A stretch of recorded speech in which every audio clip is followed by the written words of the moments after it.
Hello and welcome to week 2 once again of our MOOC on understanding language, learning and teaching. This live discussion is connected particularly with the education theme of week 2, and our theme is the challenge of innovation in the application of new ideas about teaching such as TBLT and CLIL. My name is Ros Mitchell and I'll be chairing this discussion. I'm joined by Richard Kiely, my colleague, who is our TBLT expert, and we're hoping to be joined later by Dr. Julia Huettner, who is our specialist in CLIL.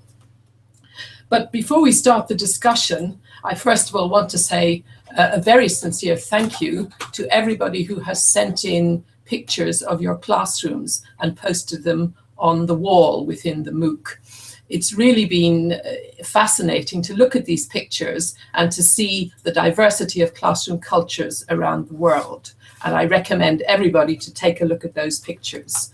One thing that you see at once is how proud language teachers are of their classrooms, how language teachers care for the spaces in which we teach.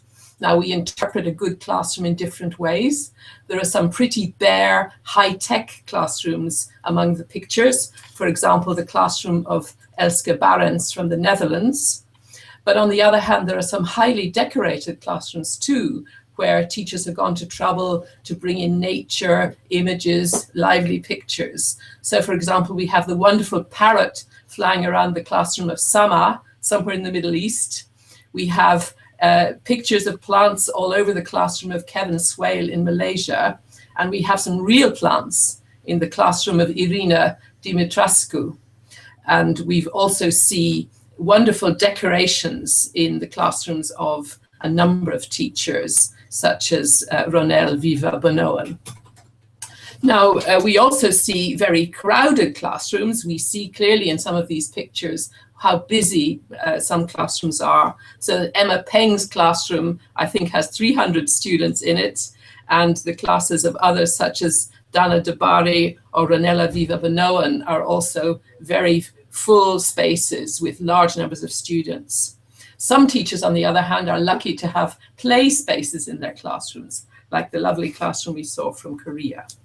We see different arrangements of classrooms. We see seating for individual students, seating for groups of students, seating in U-shapes, seating in horseshoes. We sometimes see small teaching spaces that look like professional business meeting rooms. So it's been wonderful to see all these different contexts and spaces illustrated so clearly for us in the diversity of pictures you have sent us. Thank you very much. And I think this forms an excellent backdrop to our upcoming discussion. Now, the way we're going to organize this discussion is that, first of all, we're going to concentrate on one of our 2 methodological themes for the week, which is task-based learning and teaching, or TBLT. We've received a lot of questions and comments on this issue, and for the next few minutes, Dr. Richard Kiely is going to respond to a number of the themes and questions that you have been raising about TBLT in your comments. So I'll hand over now to Richard to start us off on a discussion of the TBLT theme. Thanks very much, Ros. It is fascinating to look at the pictures, and a lot of what's important in classrooms we can see represented in those pictures. Now, our theme for this discussion is change and innovation in classrooms. And I'm going to talk about what that means for teachers interested in... You have raised TBLT in your comments. So I'll hand over now to Richard to start us off on a discussion of the TBLT. The change is very much wrong. And the TBLT features are very important. We can see represented in those. We can see our theme features are important. The first is the emphasis on meaning. And the second is on meaning in an activity, so that students do something which comes to a conclusion they're aware of. And the third point is it involves language use. And language use brings the focus to communication and to interaction.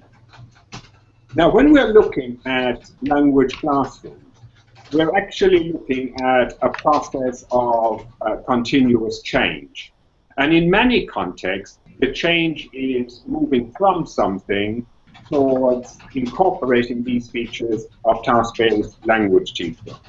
We can see in the comments many references to this direction of travel. From Jason in South Korea, for example, it's a question of TBLT from a starting point of grammar translation teaching. For Candido Robles and Amar and Najat, they are on the journey from the PPP classroom to the task-based learning and teaching classroom. What we have to expect and what we have to work towards is a process of gradual change. And this process of gradual change involves two sets of analyses. The first one is analysis of what TBLT involves. Now, that's something that we are helping you with in the MOOC. The second set of analyses is existing practice.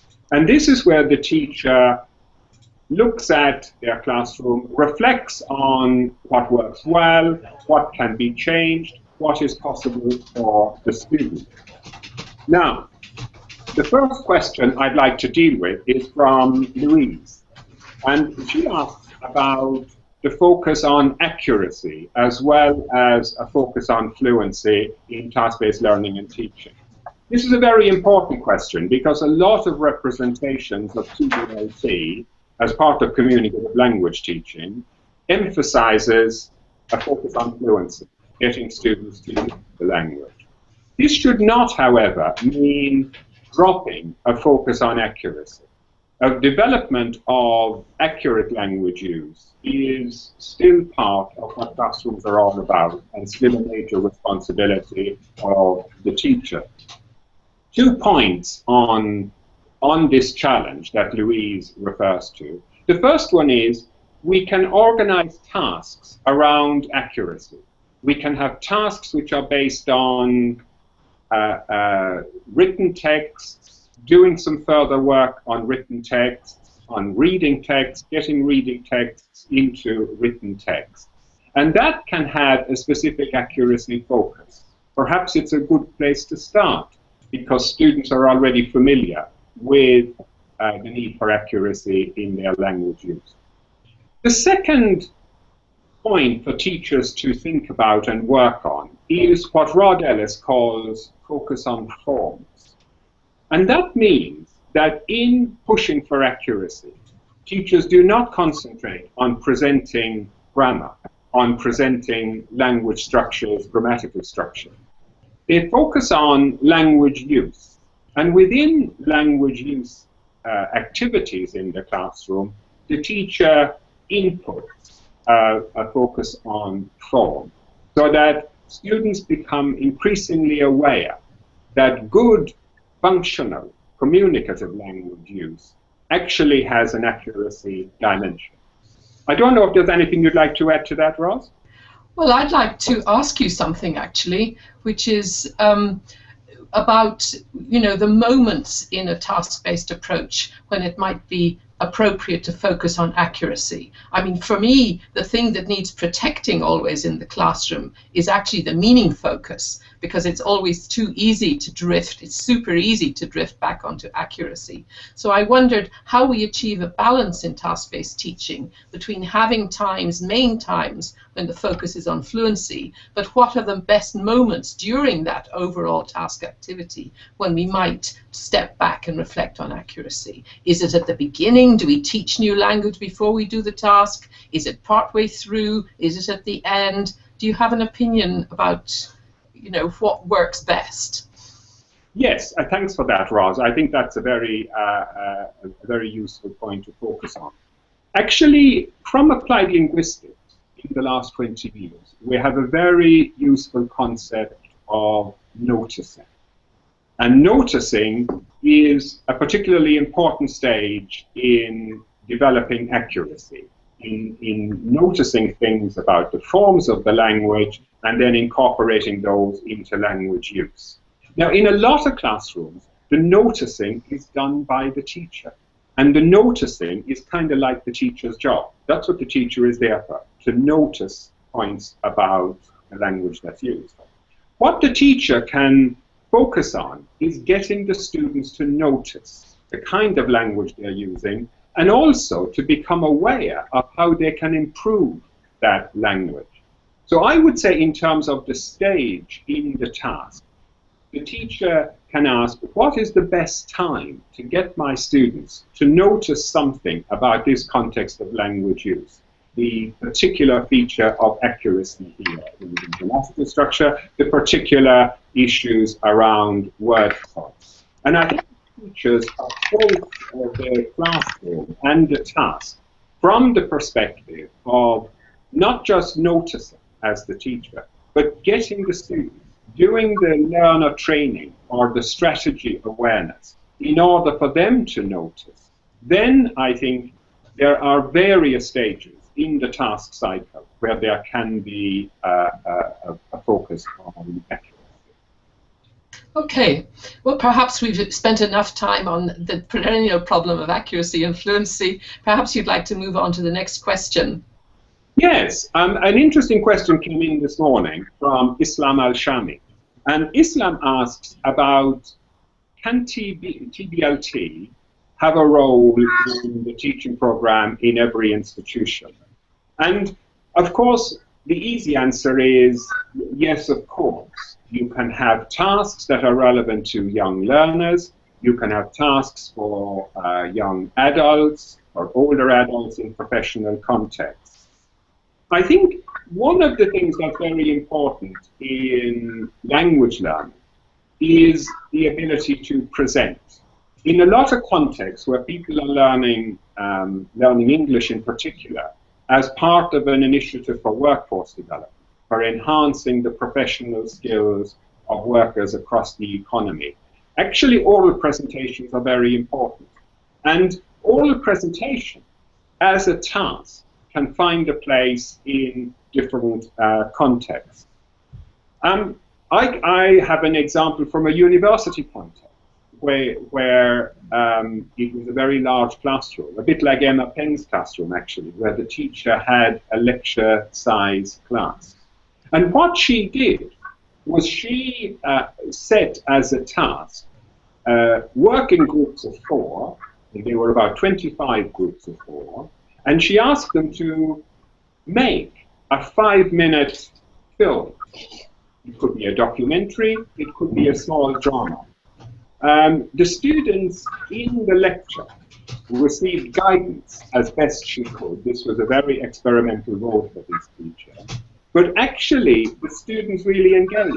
Most of them completed a film which was shown in the class, in the lecture theatre, and which was then put on the virtual learning environment and the focus of comments.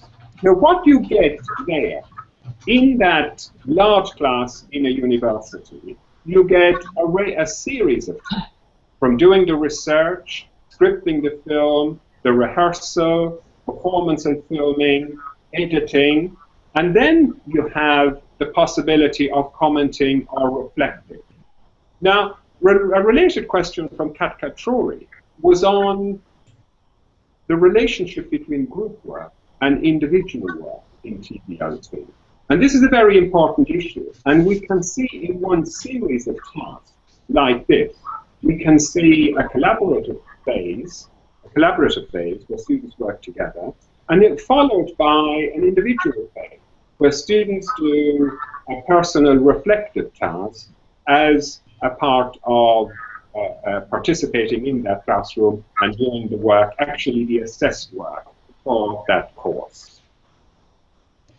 There's one final question, or one question I'd like to deal with, which is a very important one in TBLT, and that's the question from Carl on the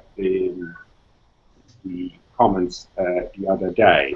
And Carl was asking about adapting course books and how can this be done? Well, I think, again, you have to go back to the point I made earlier about analyzing the actual existing practice. What happens now? And then looking, how is the course book used? In many contexts, the course book actually has too much material. You may often have 6, 8, 10 hours of material in a unit in a course book to be completed in 4 hours of classroom time. This gives teachers a lot of choice in which activities from the course book they spend a lot of time on. But once activities are done by students, even if they are writing activities, done exactly as specified in the course book, after they've been done, they can be the focus of a task. Possibly a task where students work in groups rating different pieces of work, or they can be some work under criteria, for example, relating pieces of work to task completion criteria. We have another question, a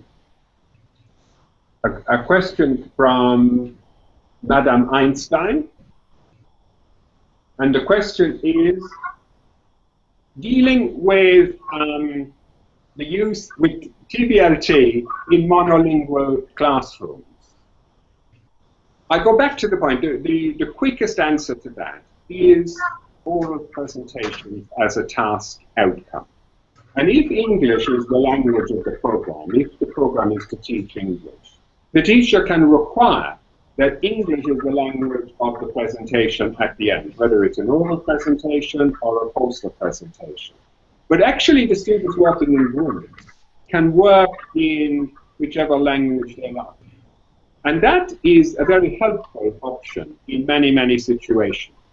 And when students are working, designing a poster in English, for example, if they, in a monolingual setting, if they speak in their L1 at the start, as they negotiate and are developing ideas for the content of the poster and the particular language of the poster, increasingly English will become part of the discussion.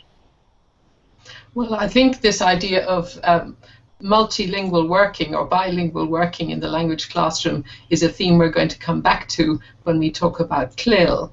But I'd just like to introduce one new question that's come in before we move on from TBLT, and that is the very interesting question about how a TBLT approach could work with students of varying abilities, and in particular how it could work to include students with learning difficulties. And I don't know if either of you have got any immediate thoughts about that issue of inclusion of students with diverse skills. Colleagues and friends, you will see, I hope, that we've now been joined by the third member of our panel, Dr. Julia Huettner. So I don't know if either Julia or Richard would like to comment on this issue of how far a TBLT approach can be inclusive and can be usable in classes with diverse groups, and in particular students with learning difficulties. Yes, I think this is an increasing challenge. English is, in many situations, from primary school to universities, English is becoming part of the core curriculum, a required program for all students. And that means that we don't just have good, efficient, effective learners of English, we have those who have had diverse experiences and who have various challenges in their learning. A key factor here for the teacher moving forward in the analysis of the present situation, how much time does the teacher have to prepare different tasks, to prepare different levels of support for different students, for different groups of students within the class? Where teachers do not have preparation time, then what in the British educational context is called differentiation, the provision of different learning activities for students with different abilities, that is going to be an enduring challenge. It needs a lot of time. But where the teachers have the time, then I think task outcomes can be can be altered so that students are required to come to an outcome on their own or in groups according to what the teacher judges to be appropriate for them. At a very simple level, this may be in terms of the time for an oral presentation, or the length of a written text, or in a research task, the number of documents looked at. More complex analysis, a more complex process of preparation, there can be complementary outcomes within a classroom, so that different students do different things, and that creates, of course, a context for them to present to each other something new at the end of the class. And just finally, of course, there's the issue of learning styles. I mean, clearly with students with learning difficulties, finding the approach to learning that suits them best, that perhaps offers sufficient repetition or sufficient diverse multimodal content is crucial. Now, it does seem to me, in principle, that a TBLT approach has enough flexibility that one should be able to offer multiple routes to learning within a TBLT approach. But that's a big question, and we can't really pursue it further now, I think. Really, it's time for us to move to our second major theme, which is the theme, obviously, of CLIL. And so I know, Julia, you've received already numerous questions about the practicality of CLIL, the implementation of CLIL, how we need to innovate to introduce CLIL. And so I'd be delighted if you could start to address some of those questions from our participants. Right. Well, thank you very much, Ros, and thank you all to the participants for asking so many questions, such exciting questions, and you know, kind of engaging with this in a very intense way. I think it's been exciting for all of us to get your questions. I can't answer all of them. I've tried to pick out some where maybe a few people asked similar questions, in the hope that maybe if I don't answer your question, I answer one that's similar. The first one was by Victoria Bobileva, and she asks how CLIL is different from, say, teaching English for tourism, and and kind of how we keep the balance between content and language. And I think the first thing to say is that a big difference in CLIL to kind of ESB courses, for instance, English for tourism, is that in CLIL the provision is typically made by teachers who are specialized in the content. So say you're an economist specializing in tourism, and you teach in a tourism college, and you do that through English rather than through the native language, that would be CLIL. But if you're a language teacher and the people you're teaching already know about the content you're teaching, and the focus really is on the language, then that would be ESP, or language provision. Theoretically, or at least researchers tend to say CLIL has an equal balance between content and language. In practice, actually, in all the schools that I've been in that teach CLIL, and there are quite a few, there is a focus on the content side. So the teachers are specialists in content. It's timetabled as content. So CLIL history is timetabled as history, not as English. And the assessment typically is on the content. So there are relations between various types of bilingual language immersion, but with CLIL, one of the key factors is that there is a content identity in the teachers and also in the assessment typically. And that also means that very often, or typically, the teachers are non-native speakers of the language, because they're not mainly language experts or kind of hired for being native speakers or anything like that. One thing that's also just been great is to find out where CLIL is happening. So for instance, Aizulu Makanova, who describes this very exciting trinity in Kazakhstan with various languages used. So I think it's really, really great to know, and you know, kind of that this innovation is taking place.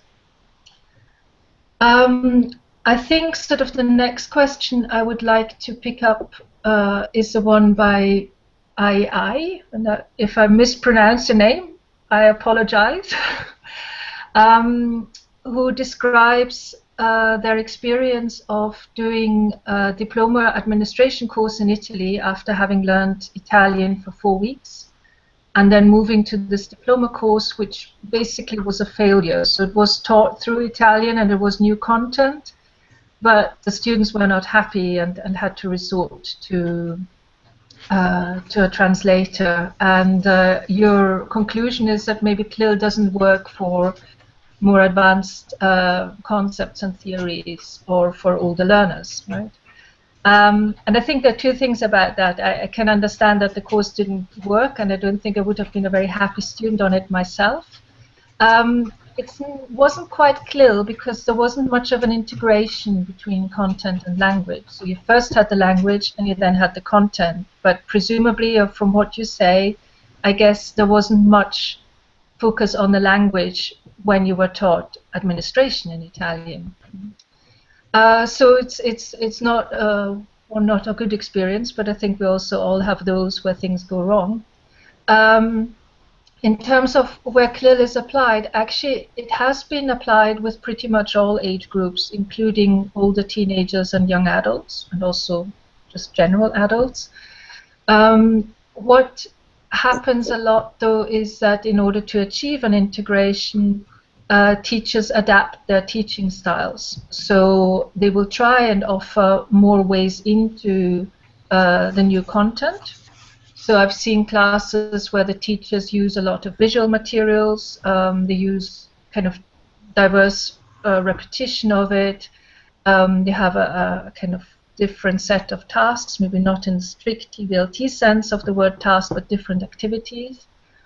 And also what is important is that the L1, or the language of instruction that is mainstream in that context, does have a role. So CLIL is not a complete immersion style education, but it's an educational approach where there is a role for another educational language. So there might be repetition, for instance, say in the context I know best, which is Austria, that you teach history through English, but then there might be a revision in German. There might be kind of questions of the students in German, so that kind of there is more possibility of a true integration. Right. So once again, Julia, you're speaking about bilingual practice. Yes. You're speaking about CLIL working best in contexts where there are in fact two recognized languages of education. In your case, in the case you've just given, German hasn't disappeared because English is being used as the language of the medium for the teaching of, let us say, history. So that's an important characteristic of CLIL, that acknowledgement is given to the mother tongue as well as to the foreign language. It's a very important characteristic, and in the project I'm involved in now, which takes place actually in a tourism college in Vienna, the economics teacher who we observed mostly also said, well, it's important for her that the students also know the technical terms in German, because they're not general language terms. You know, if you think of a legal text in your first language, that's maybe not how you would normally formulate it. So it's part of them to become competent of both their L1 or the mainstream language and of English. So there is a clear role. And that supports also the learning. So it's both an outcome of CLIL, that there should be this bilingual competence, but it also supports the use of the foreign language in it. Mm-hmm. Okay. And that makes it different from immersion contexts, where it's a bit of a sink or swim very often. So the students have to deal with the foreign language, or in many migrant contexts, because in Europe sort of an average of 20 to 25% of children in mainstream education do not share the medium of the national language as their L1. Okay. Okay. Julia, some further questions have been coming in while we've been talking, which raise some interesting other dimensions of CLIL. For example, up to now, the examples you've been giving have been of high school students learning history in Austria, let's say, or adults learning administration. But we've had a question from Roxana Popescu and a similar question from Christiana asking, what about beginners? Is CLIL suitable, is CLIL applicable with learners at a very basic level, learners with poor English, or is CLIL really effective once some kind of language threshold has been passed? Okay, well, it's a good question from Roxana, and CLIL has been done with primary school learners as well. What happens in those sessions is that the primary school teachers need to be very patient, or maybe they need to do that anyway, but they need to be devoting a lot of time to introducing that, right? One class I saw was was a science class. Actually, it was a British classroom, which is unusual, and they were doing that through French. And they had these, there were 7. And so the teacher was... Sorry, the children were aged 7? They were aged 7. Yeah, it was a normal class, about 20 children, yeah, but they were aged 7.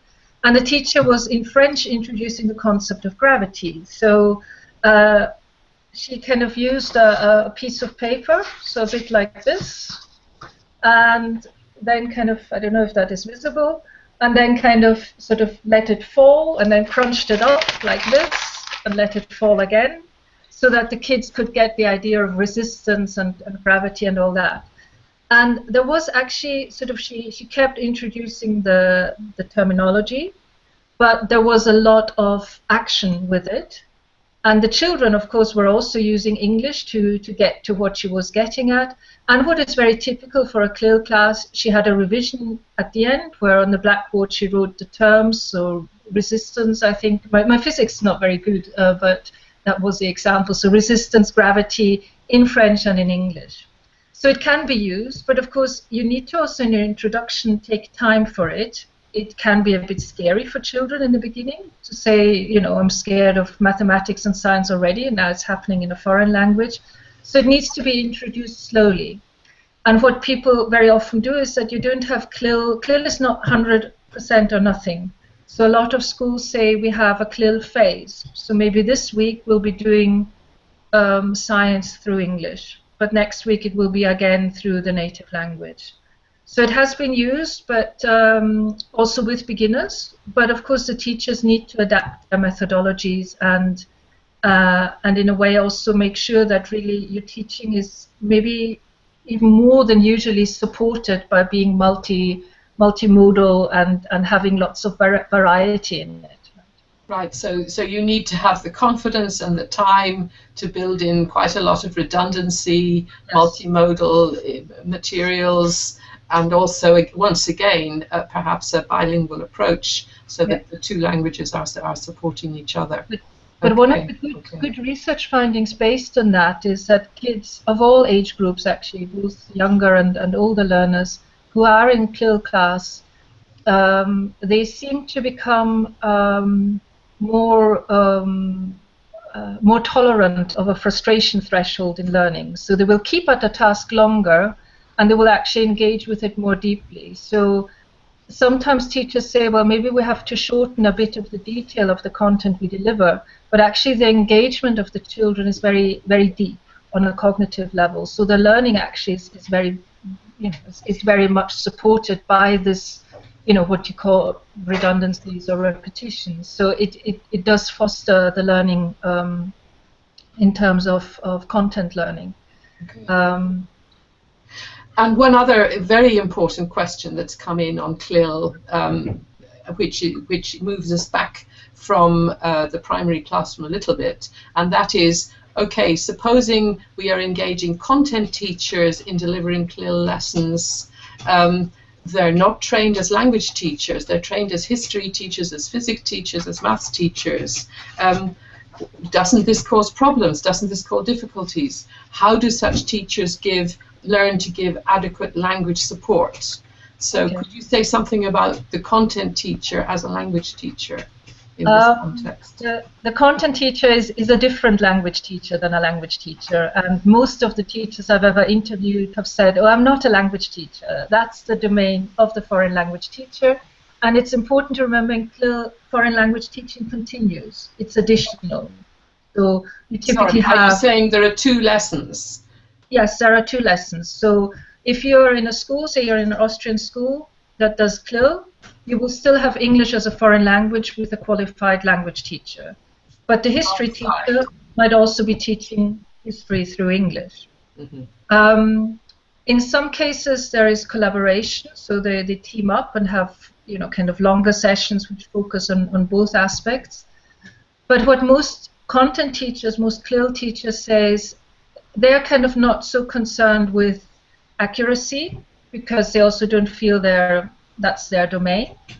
But they know, in a way, you know, a historian has a way of building an argument, which is typical for a historian. So what you can bring in as a good reason or a good explanation in history or in economics or in science. And they're more aware of that. So they have more, shall we say, a genre awareness or a discipline awareness. But they don't worry about third-person essays too much or about pronunciation. And it's actually very interesting, especially in higher level classes. You often see that the students have very high language proficiency and might even have a higher language proficiency than the CLIL teachers. But that's actually not a problem, because the CLIL teachers are seen as the content experts. And if then they don't know the pronunciation of a word and one of the students does know it, there tends to be a lot of collaboration. So the students will just provide a correct term. Mm-hmm. So it's a different focus. There does need to be a threshold for language teachers, and partly that's just about how confident do they feel to do that. I mean, I wouldn't feel confident enough, for instance, to teach content in Spanish because my Spanish isn't good enough.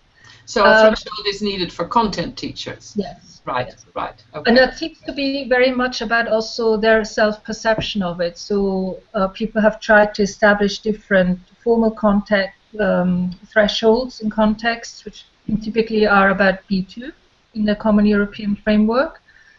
But it seems to be that it's more about somebody who feels confident about doing it than about the exact level that they're at. Right? Okay. But if they're not correcting language errors and so on, that shouldn't make us anxious. No, it shouldn't make us anxious, because the children still have a language lesson that will focus on several of these kind of more accuracy-based areas as well. And the CLIL learners very often are actually good at bringing together their various inputs of language learning. So, I mean, it's something that they do conceptualize as complementary and not as contradictory or not as completely overlapping. And there is a different focus. I mean, what CLIL learners do extremely well on actually is vocabulary. They have a very wide vocabulary, very kind of language-specific vocabulary. But one research finding from Finland that is maybe more surprising is that they actually also outperform other learners on accuracy, even though that is not what's the focus in the CLIL classes. So wow, well, that's an encouraging outcome. Yes. From the wonderful Finland, yet again. Yet again, yes. We all need to move there. Okay, I think it's time to begin to draw this discussion together. We've talked about a number of ideas which have arisen through talking about TBLT and CLIL, but are wider concerns in the classroom. The balance between accuracy and fluency, the balance between attention to meaning and content and attention to language, the role of the first language alongside the target language in the classroom, accustoming students to work in ways where they are perhaps more self-aware or they're adapting to group work. A lot of challenges which in many contexts count as change, count as innovation. The final question that I think we need to come back to, therefore, is a request from Steve that we say a bit more about the challenge of innovation. So I wondered if either of you would like to comment a little more on issues involved in adopting or moving towards these teaching approaches. Which of you would like to start? Can I start quickly? Okay, Julia first. I think for me the most important thing also looking at CLIL is to say it's not a cure-all, it's not a panacea. It won't work in all contexts for all learners, for all teachers. It might be it's necessary for all methodological implementations to be context sensitive. And if you have, I mean, we've seen your variety of classrooms, some are very large, so there are challenges there. I think innovation also needs to have support from other stakeholders. CLIL in Europe has been successful largely because parents and pupils and teachers and school authorities believe that it is something useful for the students. And that makes a lot more possible, just with people giving it, shall we say, the benefit of the doubt of an innovation that doesn't go smoothly maybe in the first semester or the first year. So I think taking stakeholder positions into account is important for innovations and allowing it time, right? You need to experiment a little bit in your own context, what works, what doesn't. Okay. And Richard, have you anything more to add about the difficult process of innovation, having listened to all this discussion and these questions from our participants? Well, actually, just to complement Julia's point, I think it's an analysis of what is possible. Now, we can look at, say, TBLT or indeed CLIL and say what is possible in that classroom, in that curriculum context, with those materials and those tests and assessments, for example. We can ask what is possible with a class size of so many.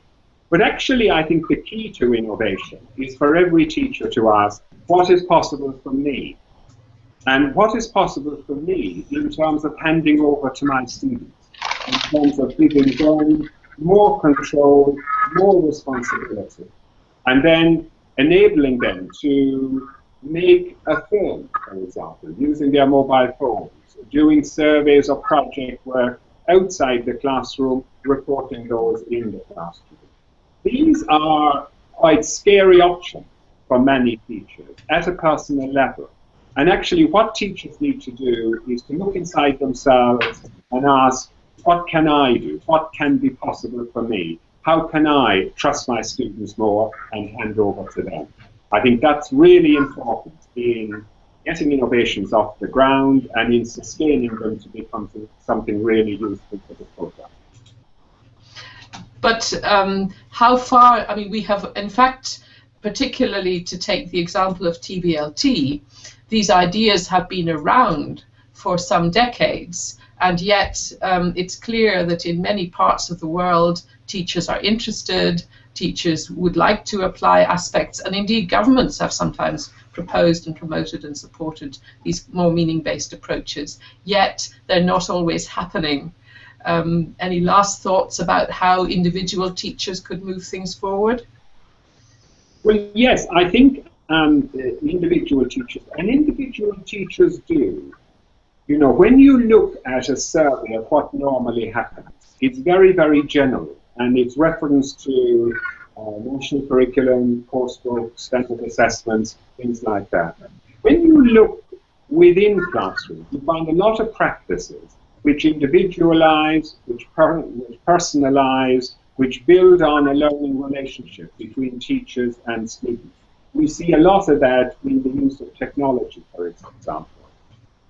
In many contexts, there could be more innovative activity like that. And the teacher is always the leader in the classroom. The teacher is the one whose hands are on the levers of change and innovation. And it's a huge responsibility for teachers. But I always think if teachers push a little bit more, hand over a little bit more to their students, all sorts of wonderful things can happen. Okay, well, there's an optimistic message of responsibility resting with teachers and students in their classrooms. Thank you very much, participants, for all your questions. We've not answered all of them, but I hope we've picked out ones that were of some general interest to you all. Enjoy now. We do appreciate, of course, that in many parts of the world today is a holiday. So if you have tuned in today, congratulations for your commitment. And we hope that you will enjoy week 3 of our MOOC on understanding learning, of course, which is on the subject of technology in the language classroom and in language education. So goodbye from Ros, from Julia, and from Richard. Goodbye. Goodbye. Goodbye. Bye.